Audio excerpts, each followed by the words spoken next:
Wire સળગે નહીં એ ટાઈપનું insulation બનાવેલું છે. પ્લસ ઈ બીમ ટેકનોલોજી છે આની અંદર, ઇલેક્ટ્રો બીમ ક્રોસ લિંક. હવે ઈ બીમ ટેકનોલોજી શું કામ કરે કે જે વાયર છે ને એની જે ટેમ્પરેચર થોડું પ્લસ કરે અને એની લાઈફ પ્લસ કરે. આ 60 વર્ષ સુધી 60 વર્ષ સુધી આ વાયરને કોઈ બી જાતનું નુકસાન પહોંચતું નહીં, એની લાઈફ છે એટલી, બરાબર. પ્લસ રેગ્યુલરમાં 85 આમાં 110 ડિગ્રી આવે, માઇનસમાં 25 ડિગ્રી આવે. એટલે કોઈ કોલ્ડ સ્ટોરેજનું કામ કરતા હોય તો ત્યાં આગળ બી યુઝ કરી શકો તમે, બરાબર. પ્લસ ઉંદેડા ઉદેવની આની અંદર બી ફીચર્સ આપેલા છે. પણ એક બીજું ફીચર છે કે does not melt up to 900 degree.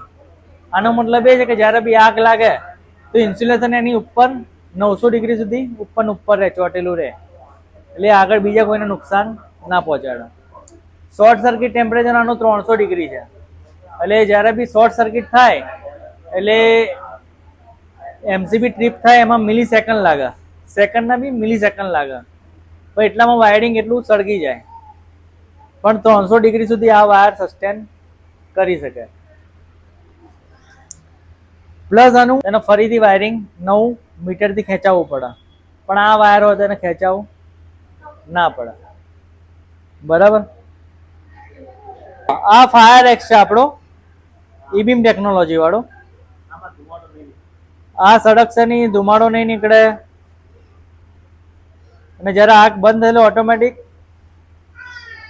Insulation ત્યાં ચોંટી જશે. ખાલી જોઈને આગળ જવા દેજો.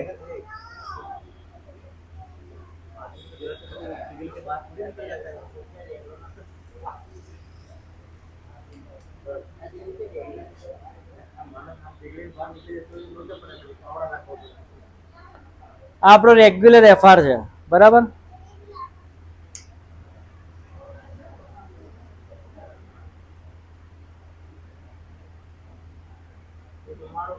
ધુમાડો કાઢશે.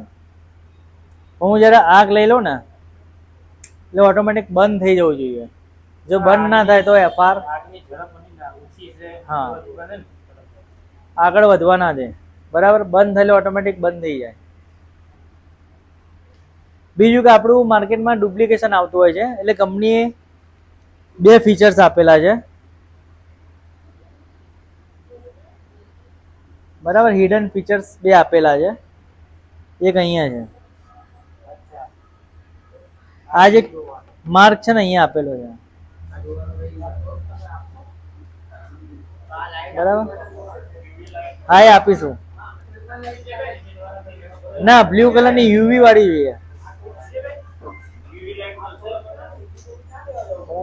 રૂપિયા પર કોઇલે તમને બેનિફિટ થશે ફ્લેમેક્સ ની અંદર. ફાયર એક્સ 20 રૂપિયા. ના એ બતાવી દઉં છું, એ બતાવી દઉં છું.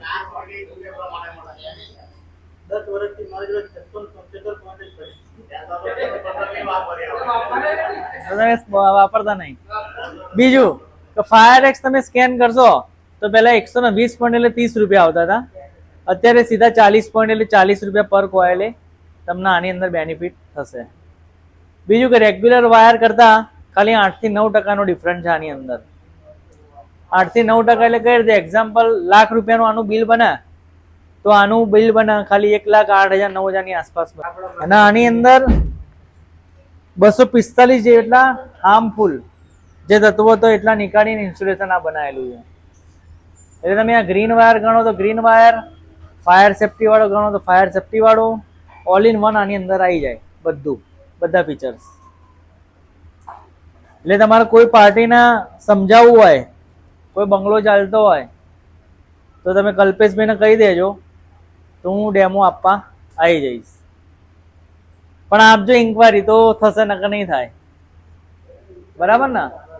આમાં જો પાર્ટીના પૈસા ખર્ચવા હોય પણ થોડોક એવું લાગે કે ભાઈ આ ખર્ચેવો છે ને એના થોડું ઇન્ટરેસ્ટ વધારે છે તો ભીડાઈ દેવાનો, બરાબર ને.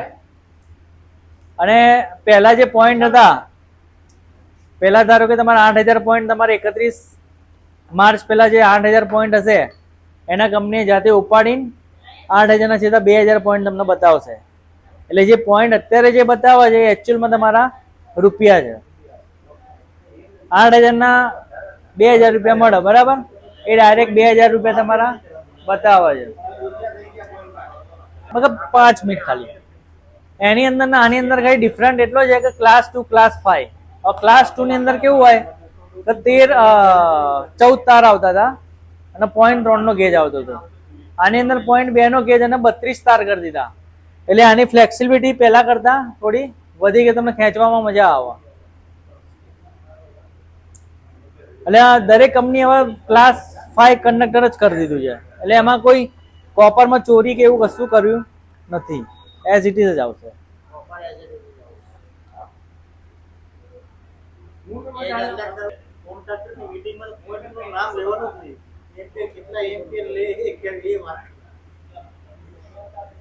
ઓકે, બીજો કોઈ પ્રશ્ન? હા, હવે બીજું કે કોઈના કૂપન સ્કેન કરવામાં તકલીફ આવતી હોય, પ્રોજેક્ટ કોઇલમાં નહીં આવતું. ક્યાં 200 मीटर में नहीं आते हैं.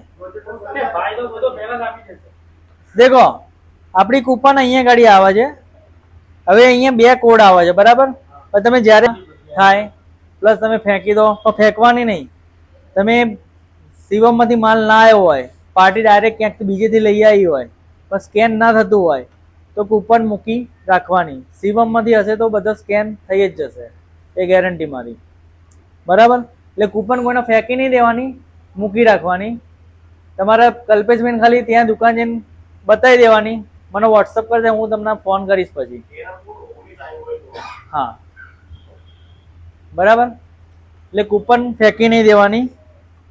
એ હમણાં જ તમારે મીટિંગમાં આપણે કલરવમાં કરી દે, મેં એક ઇલેક્ટ્રિશિયન હતો એને નથી થતી.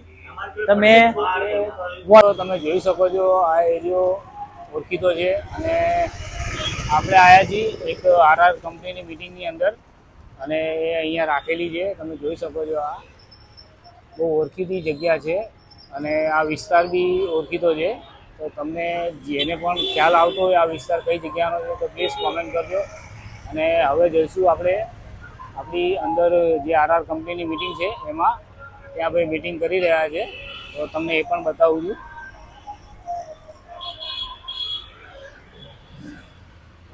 તો મિત્રો આ તમે જોઈ શકો છો અહીંયા આરઆર કંપનીની મિટિંગ થતો આવી છે અને આપણે અહીંયા જે પણ વાયર કેબલ છે એ જોઈ શકો છો.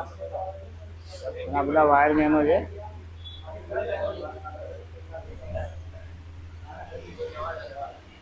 આપણી મિટિંગ બધી છે, મળીએ. ઓકે.